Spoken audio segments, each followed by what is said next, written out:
Pas gua bungkus buka pintu baling itu ya kan, tiba-tiba ada suara minta tolong di dalam box yang lagi diisi kapas.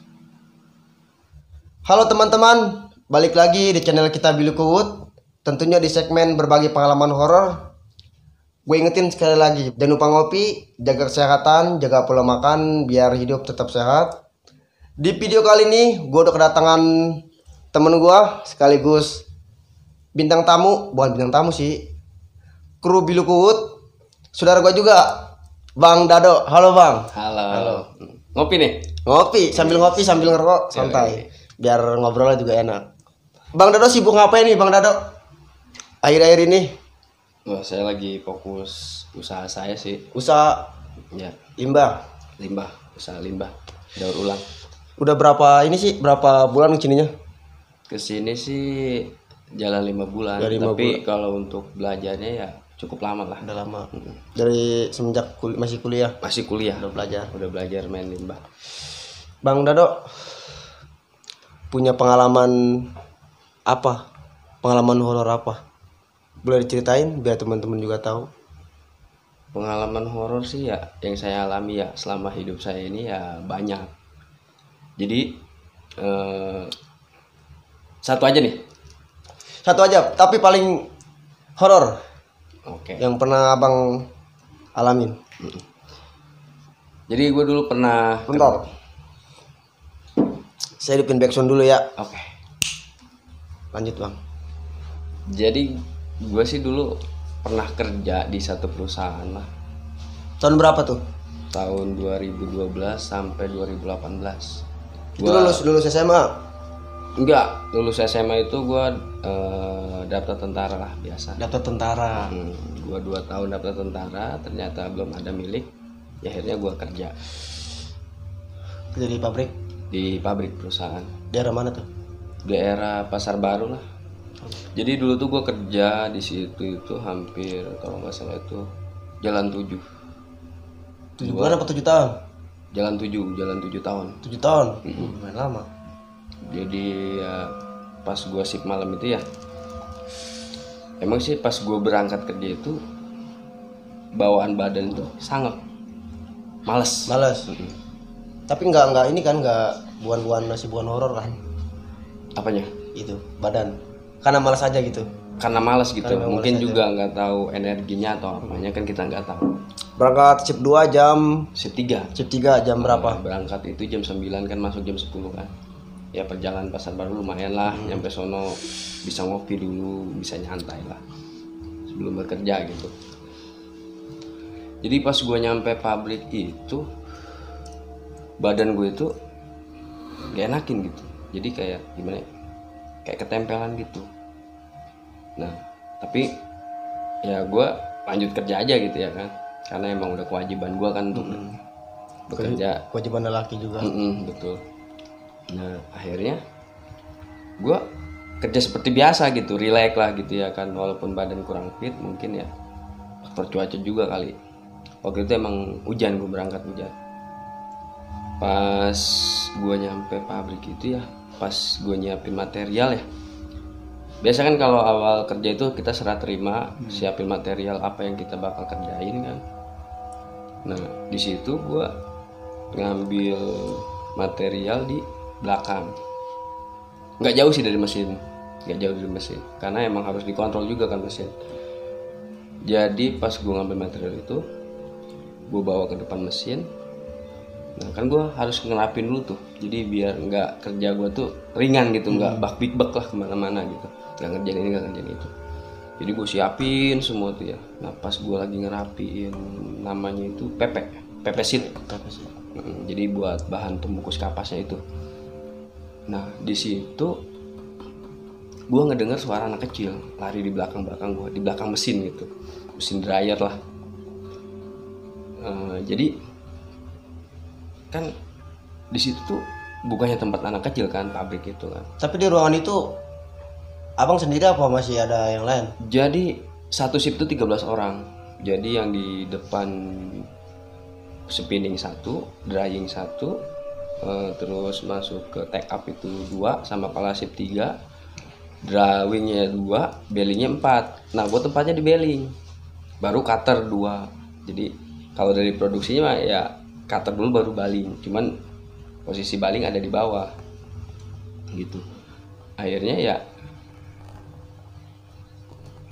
gue berpikir apa gue halu gitu ya kan. Nah, gue fokus tetap tuh gini material yang gue lagi rapi. Ternyata ada lagi gitu. Ceritanya mesin gue muter kan tuh, sambil ngerapin kan mesin gue muter. Nah itu kan harus tugas gue tuh membungkus kapas itu.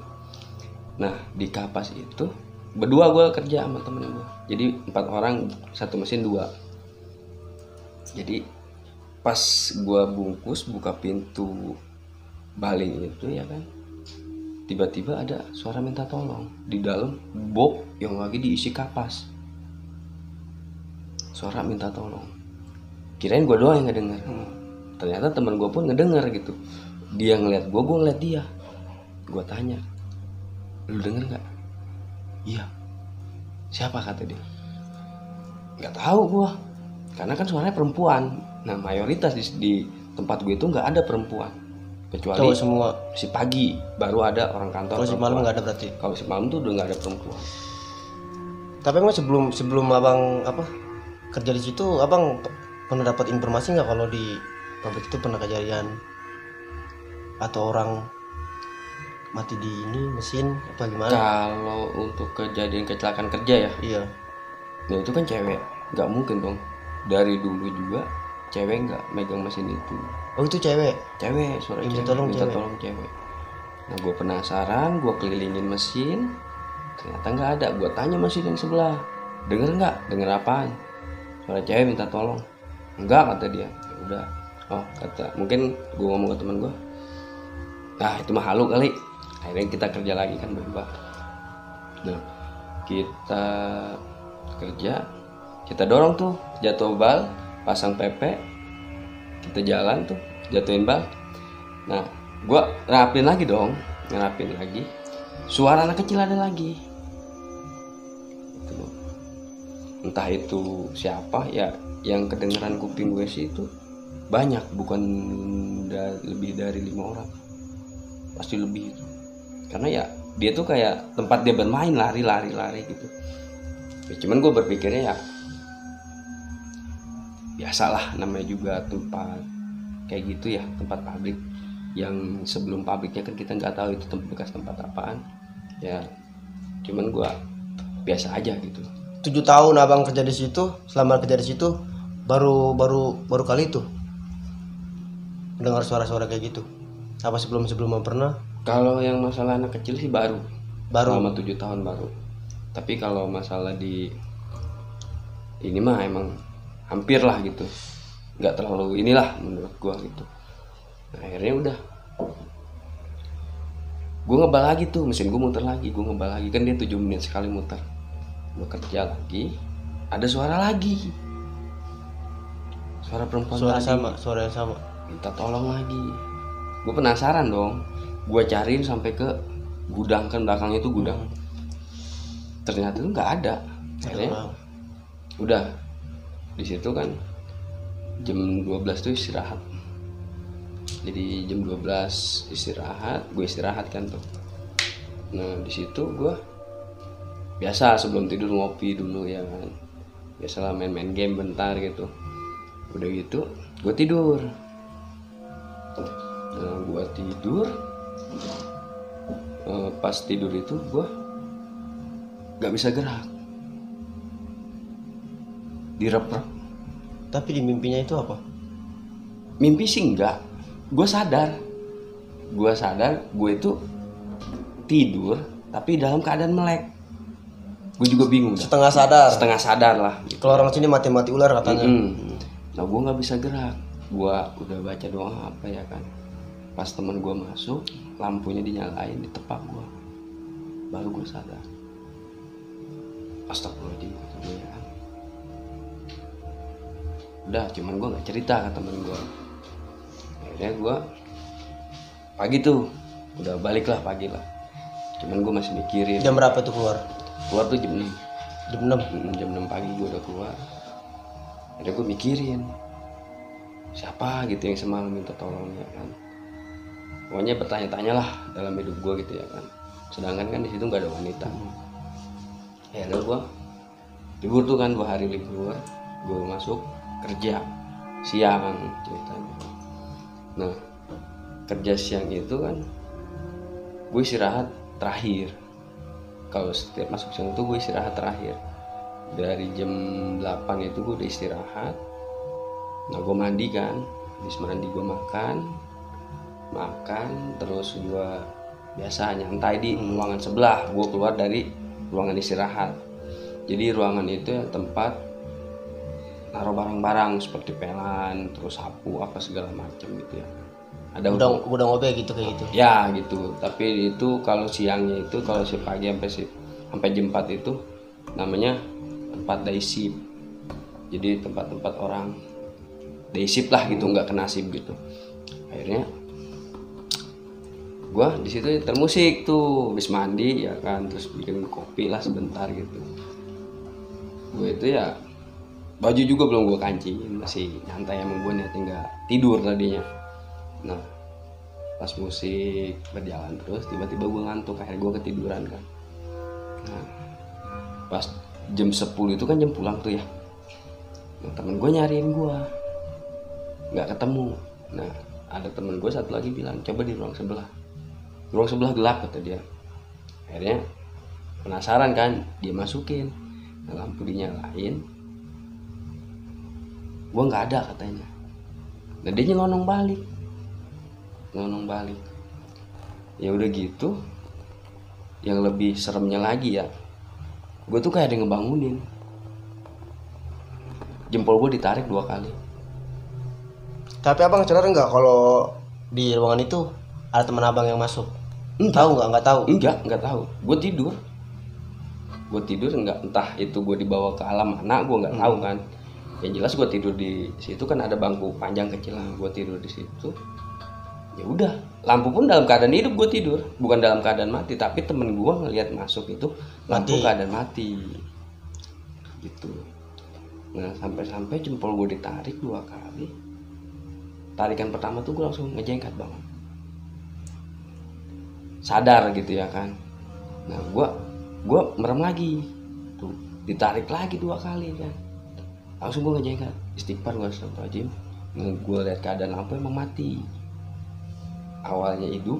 Nah pas gue lihat lagi keadaan mati, gue kaget dong. Gue nyalain lampu, gue lihat jam, ternyata udah jam 10:30. Udah kelewat setengah jam dong gue balik dari pabrik itu. Nah, akhirnya gue bertanya dalam diri gue, tadi siapa yang narik kaki gue ya gitu. Udah, akhirnya gue balik lagi tuh ke ruang istirahat tuh. Ada shift berikutnya, shift malam. Ditanya, lu tidur di mana? Katanya gitu. Dicariin nama si ini nggak ada. Apaan? Kita emosi juga kan gitu. Sangkanya nggak ada yang ngebangunin kita. Padahal kita jam pulang jam 10 gitu. Lah lu udah dicariin di ruangan sebelah nggak ada. Kata siapa? Orang ada kok gitu. Emang kena kita apa? Gue itu tidur di ruangan itu gitu. Akhirnya udah, temen gue telepon. Gue lagi jalan tuh menuju parkiran. Temen gue telepon, udah bangun lu? Udah lu tai lu kata kita gitu. Kagak ngebangunin gue. Nah lu tidur di mana? Gue tidur di wajen. Gue cariin nggak ada kata dia. Lampu mati. Masa? Nah, kita penasaran. Besoknya kita kerja lagi kan, kita tanya teman kita tuh, serius lu? Serius kata dia. Lu nggak ada di ruangan itu. Nah pas kejadian itu, shift yang kemarin shift malam ya, dia kan libur, ganti shift berikutnya kan, di rolling tuh shift, kalau nggak salah shift C. Nah itu dia nggak tahu cerita gua kalau gua tuh abis dibangunin sama makhluk goib gitu. Dia tidurlah di tempat itu malam. Nah dia nyalain lampu sama kayak gue nyalain lampu, masuk situ, tidur di meja itu tuh, di bangku itu tuh. Dia belum sempat tidur, dia masih main handphone sambil tiduran. Tahu nggak ada suara apa?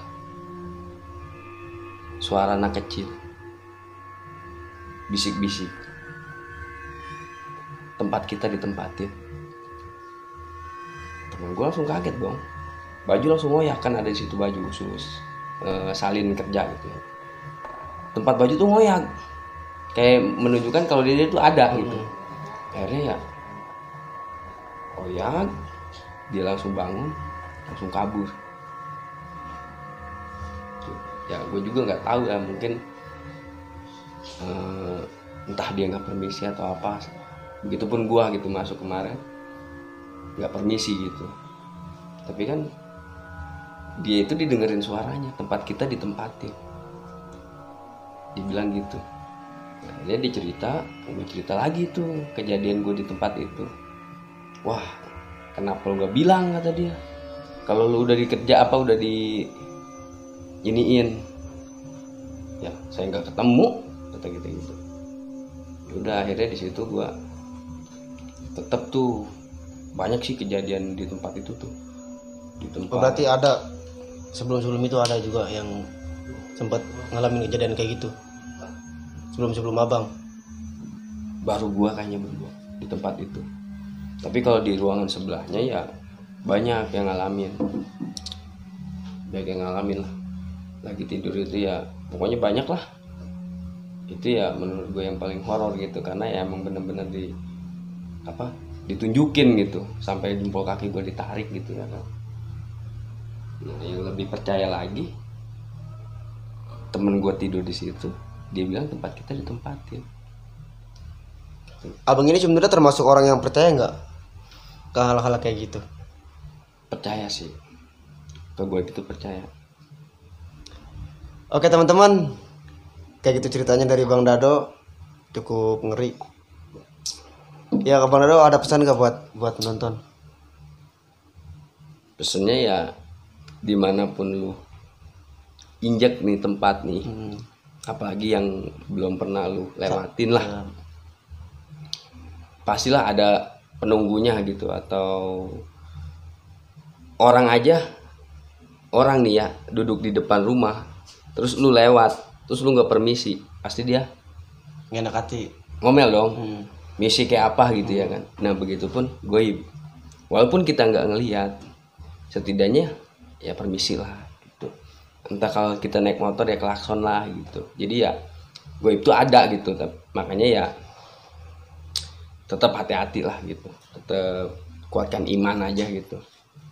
Oke, berarti mau dimanapun kalian, lewat manapun kalian, ya seenggaknya gitu, walaupun kalian nggak percaya dengan hal kayak gitu, permisi kita nggak salah. Ya kayak gitu teman-teman, ceritanya dari Bang Dado. Sekian, terima kasih yang sudah nonton video ini. Jangan lupa dukungannya dengan cara like, comment, and subscribe. Jangan lupa juga bagiin ke teman-teman kalian biar kita semangat lagi bikin kontennya. Oke, assalamualaikum warahmatullahi taala wabarakatuh. Selamat malam.